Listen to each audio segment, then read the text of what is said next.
जय मां विंध्यवासिनी, हर हर महादेव। आप सभी का स्वागत है हमारे यूट्यूब परिवार में। अक्षय तृतीया के दिन न सिर्फ धन की प्राप्ति हेतु बल्कि अभिचार से मुक्ति हेतु, शत्रुओं से मुक्ति हेतु भी हम विशेष प्रकार की साधनाओं का आरंभ कर सकते हैं अथवा एक दिवसीय साधना भी कर सकते हैं। चूंकि उस दिन आप जो भी संकल्प लेकर के काम करते हैं, उस संकल्प की फल की जो प्राप्ति होनी है वो अनंत गुना होगी। अगर आप उस दिन अच्छा कार्य कर रहे हैं तो अनंत गुना अच्छा फल प्राप्त होगा। अगर आप गलत काम उस दिन करेंगे तो उस गलत काम का भी अनंत गुना फल आपको प्राप्त होने वाला है। इसलिए सही तरीके से कार्य का चुनाव करें।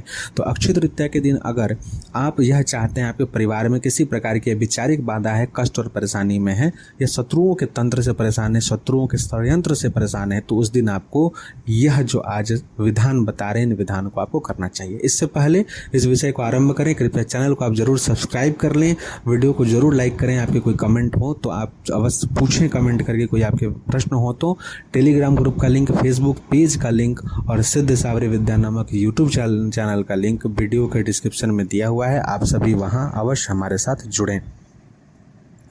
शत्रुओं की समूल नाश हेतु, देखिए हमारे सनातन संस्कृति में जितने भी अवतार हुए हैं महाशक्तियों के, सभी अस्त्र शस्त्रों से सुसज्जित रहे हैं।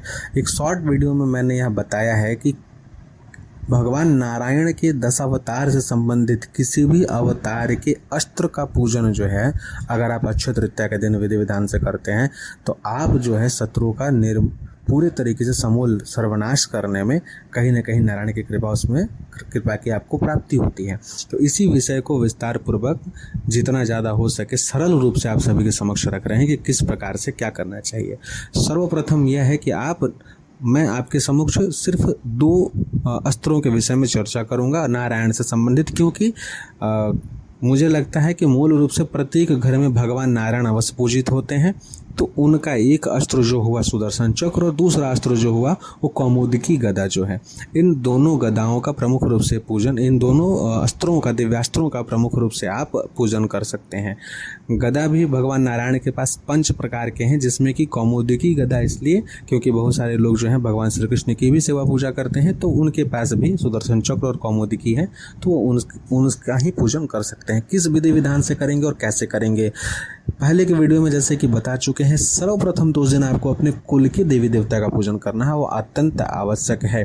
अगर आप शत्रुनाश हेतु करने जा रहे हैं तो जब प्रथम पूजन आप करने जाएंगे, यानी कि जब आसन पर बैठेंगे और आचमन इत्यादि की क्रिया कर लेंगे, उसके पश्चात जब संकल्प लेने जाएंगे तो संकल्प में इस बात का उल्लेख करेंगे कि मैं अपने शत्रुओं के द्वारा जितने भी प्रकार की तंत्र क्रिया की जा रही हैं, उन सभी तंत्र क्रियाओं के नष्ट करने हेतु, शत्रुओं के द्वारा किए जा रहे सभी षड्यंत्र के नष्ट करने हेतु, अपने परिवार के सभी जगह रक्षण हेतु, हे भगवान नारायण, मैं आपके महासुदर्शन चक्र और कौमुदकी गदा की कृपा प्राप्ति हेतु, आपकी कृपा से इनके द्वारा अपने परिवार के रक्षण हेतु तथा धन धान की प्राप्ति हेतु आज अपने कुल की देवी देवताओं के साथ पूजन करने का संकल्प ले रहा हूँ या ले रही हूँ। इस प्रकार से आपको संकल्प लेना है, यानी कि कुल की शक्ति के साथ में भगवान नारायण और उनकी अस्त्रों का पूजन का संकल्प आप ले रहे हैं। देखिए अंग विद्याओं में अस्त्रों का पूजन आता है, मंडल पूजन में अस्त्रों का आता है पूजन अलग से।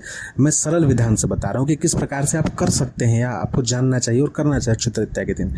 और यह साधना आप कब कब कर सकते हैं, किसी भी विशेष परिस्थिति में, ऐसे बहुत अधिक अगर आपको कष्ट हो, परेशानी हो, तो एकादशी तिथि को आप इस चीज़ों को कर सकते हैं। किसी भी मास की, किसी भी पक्ष की एकादशी तिथि को इस साधना को आप पुनः पुनः कर सकते हैं।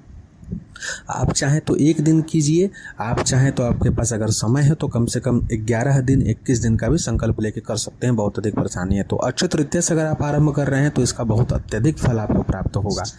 तब अब आप सर्वप्रथम जो है अपने कुल की देवी देवताओं का जो दूध से बोले हैं कि दक्षिणावर्ती शंख में, क्योंकि दक्षिणावर्ती शंख रत्नों में से एक महारत्न है, 14 रत्नों में से एक महारत्न है, श्री तत्व की उसमें विद्यता है, उसमें सदैव उपस्थिति रहती है। तो श्री तत्व से संपन्न दक्षिणावर्ती शंख में श्री तत्व से संपन्न गौ का दूध जब भर करके आप नारायण का और अपने कुल के देवी देवता का सर्वप्रथम अभिषेक कर लेंगे तो वह अदृश्य रूप से बोलिए, अप्रत्यक्ष रूप से बोलिए, श्री की प्राप्ति के आशीर्वाद आपको ऐसे ही प्राप्त हो जाएगा। और वह अगर किसी प्रकार की उग्रता हो, किसी प्रकार की रुष्टता हो, देवी देवताओं की कोई दोष लग गया हो, तो उन सभी की शांति गाय के दूध के अभिषेक करने से स्वतः ही हो जाती है।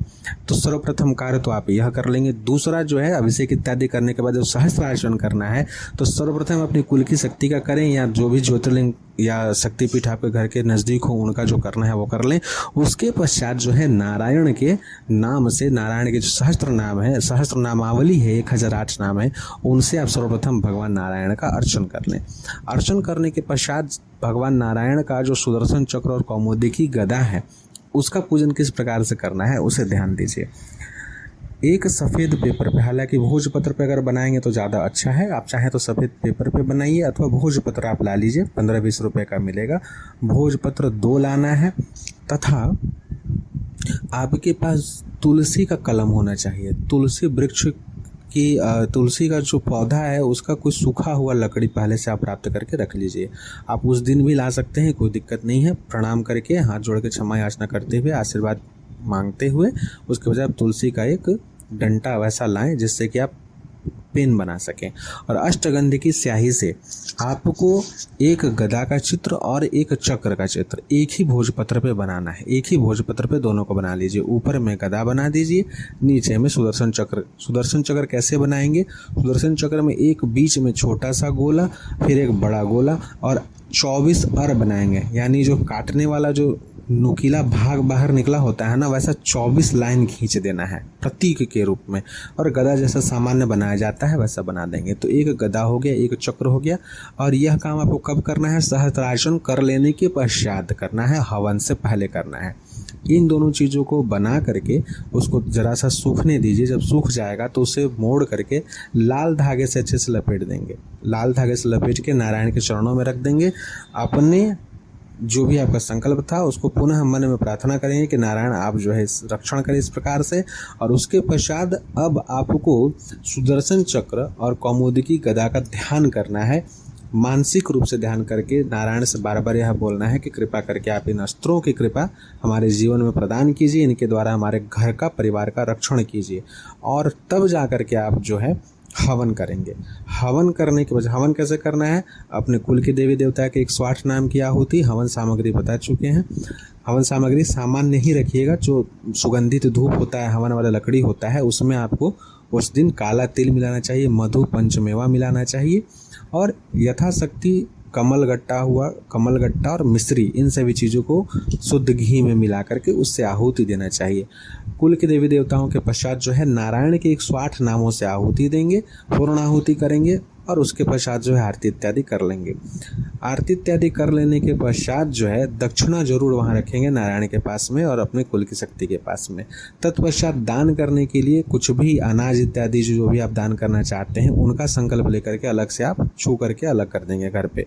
उसके पश्चात जो आप अस्त्र बना करके रखे थे नारायण के चरणों में, उसे लाल कपड़े में लपेट के बांध के अपने घर के मुख्य दरवाजे पे आपको बांध देना है उसी समय पूजन पूर्ण होने के पश्चात, और बांध करके छोड़ देना है। यह कार्य आप अक्षय तृतीया के दिन कर लीजिए। उसके पश्चात प्रतिदिन आपको जो है सुबह शाम धूप दीप बस उस लाल कपड़े में जहाँ बांध के आप लगाए हैं उन्हें दिखाते रहना है। नारायण से बार बार आपको प्रार्थना करते रहना है।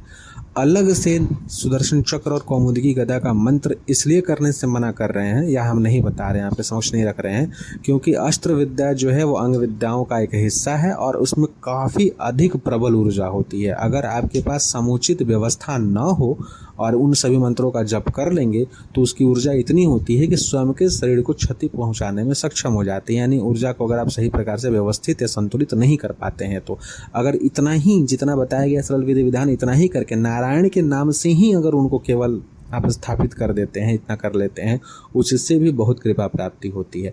हाँ, आपको प्रत्येक दिन फिर जो है नारायण के कम से कम 108 नामों से उनका पूजन करना है। और एकादशी तिथि को हर एकादशी के दिन जो है यथाशक्ति आप हवन पुनः जो है करते रहिए। आप यह काम कर केवल अक्षय तृतीया से आरंभ करके यह काम करके आप छोड़ दीजिए। आप देखिए आपको अनेक लाभ इसके प्राप्त होंगे। शत्रु के विचार से भी आपको थोड़ा राहत मिलेगा, उसके षड्यंत्र से भी राहत मिलेगा।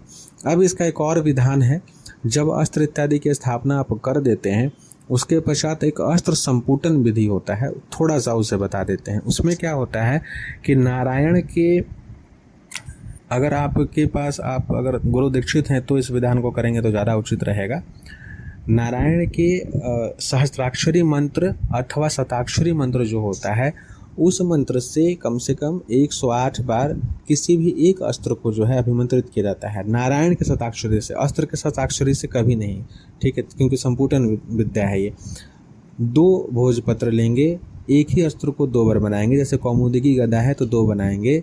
नारायण के शताक्षरी मंत्र से दोनों कौमुदी गदा के यंत्रों को अभिमंत्रित करेंगे, यानी हाथ में लेकर के मंत्र का पाठ करते जाएंगे। और उसके पश्चात जितने भी शत्रु हैं या जो भी शत्रु हैं जो आपको परेशान कर रहे हैं, उन सभी का नाम जो है आपको, हाँ, अब ये नाम लिखने की जो प्रक्रिया है इसमें जो है जरा सा आपको सावधानी बरतना है। या नाम कैसे लिखना है, आपको अपने पूजन स्थान को छोड़ देना है। जब शत्रु का नाम लिखेंगे तो पहले तो अस्त्र मंत्र का अभिमंत्रण इत्यादि आप कर लिए, सभी कुछ उसको करके रख दिए। अब अपने आसन को छोड़ दीजिए, पूजन पाठ आपका हो गया। और हाँ, ये काम जो है आपको हवन ववन करने के पश्चात करना है। अस्त्र विद्या वाला जो पहला अस्त्र आप जो 2 बनाए वो आप अपना मुख्य दरवाजे पे बांध दिए, सारा पूजन आरती हो गया सब, यह आप उसके बाद कर रहे हैं, ठीक है। कैसे कर रहे हैं, सबसे पहले 2 गदा बना दिए, कौमुदी की गदा बनाए, नारायण शताक्षरी से दोनों को अभिमंत्रित करके नारायण के पास जो है ऐसे सीधा रख दिए, उसको मोड़ना नहीं है। अब जो है अपने आसन को छोड़ करके आप दूसरे जगह बैठेंगे, वस्त्र इत्यादि को बदल लेंगे। और जो लाल मिर्च होता है, लाल मिर्च को पूरे तरीके से मसल देना है, उसमें सरसों का ज़रा सा तेल मिलाना है। और इसमें जो कलम आपको लगेगा वो आपको किसी भी कड़वे फल वाला वृक्ष बोलिए, जो तीता फल देता हो, तीखा फल हो, चाहे तो आपको मिर्च का अगर लकड़ी मिल जाए तो भी चलेगा, नहीं अगर कुछ मिले आपको तो नींबू का जो लकड़ी होता है उसका भी प्रयोग आप कर सकते हैं। लेकिन अष्टगंध जो रहेगा, अष्टगंध में इन सभी चीज़ों को मिलाना होता है। अष्टगंध में लाल मिर्च को और सरसों तेल को मिला करके स्याही बनाया जाता है और उसे शत्रु का नाम लिखा जाता है। शत्रु का नाम अब कैसे आप लिखेंगे, हम हल्का सा तरीका बता दिए, आप अब लिख पाएंगे या नहीं आपको देखना होगा, क्योंकि स्याही की मात्रा संतुलित होनी चाहिए ताकि ख़राब ना हो। सरसों तेल जरा सा डाला जाता है और उसमें गंगा जल ही मिला करके बनाना है। तो उस तरीके से आप जो है स्याही बनाएंगे और उसके पश्चात सभी शत्रुओं का नाम लिखेंगे। शत्रुओं का नाम लिख लेने के पश्चात अब जो 2 कौमुदी गदा अस्त्र आप अभिमंत्रित करके रखे थे, उन दोनों के बीच में उस भोजपत्र को रखेंगे। भोजपत्र को रख लेने के पश्चात वैसे ही उसी प्रकार से रख लेंगे। अब इसमें जो है 2 पत्ते लगते हैं बरगद के 2 पत्तों को लाना होता है। ये काम करने के पश्चात करना होता है, मतलब दोनों अस्त्र के बीच में जब रख दिए हैं उसके पश्चात जो है बरगद के 2 पत्ते लाना है और दोनों पत्ते के बीच में इन तीनों भोजपत्र को रख देना है। रखने के पश्चात अब जो है बेर वृक्ष का कांटा होना चाहिए या फिर नींबू का कांटा होना चाहिए, ठीक है। इसमें कभी भी श्रीफल का कांटा यानी कि बेल का कांटा यूज मत करिएगा। जो बेरी का पेड़ होता है ना, बेर जो बोलते हैं, अगर उसका कांटा मिल जाए तो अति उत्तम है, नहीं तो नींबू का कांटा जो है वो चलेगा। उसको लेकर के नागफनी का कांटा का भी प्रयोग इसमें बिल्कुल नहीं करना होता है। तो नींबू वृक्ष का अगर कांटा मिल जाए तो उस कांटे को लेकर के 4 कांटा लिया जाता है। चारों कोना में जो 2-2 पत्ता लगाए हुए हैं उनको 4 जगह से छेदा जाता है ताकि वो लॉक हो जाए। और उसके पश्चात उसको ले जाना होता है धोबी घाट पे, जहाँ धोबी कपड़े वस्त्र धोते हैं। और वहाँ जिस शिला पे धोबी वस्त्रों को धो रहे होते हैं यानी पटक के साफ करते हैं, उस शिला के नीचे जो है उसको रख के चलाना होता है। यह 1 दिवसीय प्रयोग है। मैं थोड़ा वृहद रूप से इस चीज़ को बताया हूँ क्योंकि बहुत सारे लोगों को इसकी आवश्यकता होती है, क्योंकि लोग जेन्युइन होते हैं, उनको परेशानी होती है और उनको मार्ग नहीं मिल रहा होता है। तो मैं यथासंभव सरल विधि से और सीमित मात्रा को रखते हुए इस विषय को आपके समक्ष रखा हूँ। आप यह कार्य करें, उसके पश्चात दान पुण्य इत्यादि अवश्य करें। शत्रु के सर्वनाश हेतु आप प्रार्थना करें, या तो शत्रुता छोड़ दें या नारायण उनका ही समापन करें। चूँकि जीवन है, जीना है, हर किसी को क्षमा करके नहीं जी सकता। अगर ऐसा होता तो भगवान नारायण कभी रावण का वध न करते। तो आप यह प्रयोग करके देखें। अक्षय तृतीया को यह प्रयोग कर सकते हैं अथवा कभी भी कृष्ण पक्ष के चतुर्दशी तिथि को आप यह काम कर सकते हैं। किसी भी जयंती इत्यादि जो क्रूर शक्तियां हैं या उग्र शक्तियां हैं, उनके तिथि में या उनके वार में विशेष करके अगर अस्त्रों से संबंधित साधना करते हैं या उनके संबंधित प्रयोग करते हैं तो और नक्षत्रों का भी विशेष महत्व होता है, कभी विस्तार से बताएंगे। उन सभी चीज़ों को जान के आप बाद में भी कर सकते हैं इस प्रयोग को, अथवा आप अक्षय तृतीया के दिन इस प्रयोग को कर सकते हैं। हाँ, एक बात का आपको और विशेष ध्यान रखना है, अगर आप अभी तक सुन रहे हैं तो, कि अगर अस्त्र शक्ति का इस प्रकार से प्रयोग कर रहे हैं तो उसमें धन संबंधी किसी भी प्रकार का संकल्प में उल्लेख नहीं करेंगे। आशा करते हैं इस वीडियो से आप सभी को लाभ की प्राप्ति होगी। जय मां विंध्यवासिनी, हर हर महादेव।